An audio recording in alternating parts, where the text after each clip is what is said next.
जे डिझेल सवलतीच्या दरात दिलं जातं त्याची किंमत सध्या वाढलेली आहे आणि याच्यासाठी अशा विविध मागण्यांसाठी सध्या मच्छीमार जे आहेत ते रस्त्यात उतरले पाहायला मिळत आहेत। उद्धव ठाकरे सेनेचे नेते वैभव नाईक यांच्या नेतृत्वाखाली हा मोर्चा निघालेला आहे। सर काय सांगाल, नेमकी काय मागणी आहे मच्छीमारांची?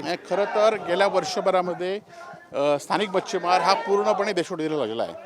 समुद्रामध्ये LED मोठ्या प्रमाणात LEDच्या बोटी असल्यामुळे आणि संपूर्ण मोठ्या प्रमाणात असल्यामुळे आज समुद्रामध्ये मासे उपलब्ध नाही आहेत आणि मोठ्या प्रशासनाने गाड्या पकडल्या, बोटी पकडल्या की स्थानिक आमदार, रत्नागिरीचे आमदार त्यांना फोन करून त्यांच्यावर दबाव आणतात आणि त्या सोडल्या जात आहेत आणि म्हणून या प्रशासनाला जाग आणण्यासाठी हा मोर्चा आहे आणि या पुढच्या काळामध्ये सर्वात तीव्र स्वरूपात आंदोलन होईल।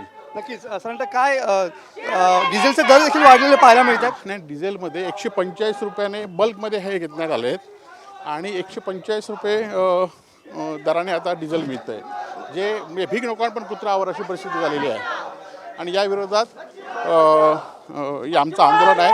जर नाही झालं तर याच्या पुढे तीव्र आंदोलन। पुढची भूमिका काय असेल? पुढची भूमिका काय असेल? आता या आंदोलनाला पुढाकार शिवसेनेने घेतला तरी सगळ्या मच्छीमार नेत्यांचा पाठिंबा आहे। त्यांच्या सगळ्यांची भूमिका घेऊन आम्ही पुढचं आंदोलन ठरवणार आहोत। नक्कीच। या ठिकाणी बघितलं तर हा मच्छीमारांचा मोर्चा या ठिकाणी निघालेला आहे। मालवण भरड नाक्यापासून मत्स्य व्यवसाय ऑफिसपर्यंत हा मोर्चा निघणार आहे। या मच्छीमारांच्या मागण्या घेऊन सध्या हे मच्छीमार जे आहेत ते रस्त्यावरती उतरलेले पाहायला मिळत आहेत। कॅमेरामन समित गजनेसह मी मनोज डेले, TV9 मराठी, सिंधुदुर्ग।